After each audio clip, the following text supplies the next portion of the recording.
2026 সাল পড়ে গেল। নতুন বছর। বন্ধু, তোমাদের সবাইকে জানাই নতুন বছরের অনেক ভালোবাসা, শুভেচ্ছা।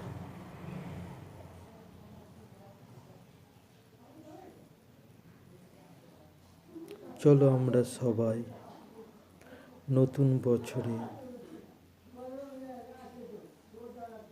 নিজের যা মনের ইচ্ছে আছে সেই ইচ্ছেগুলো আমরা পূরণ করি। সেই পূরণ করাটাই আমাদের উদ্দেশ্য হবে।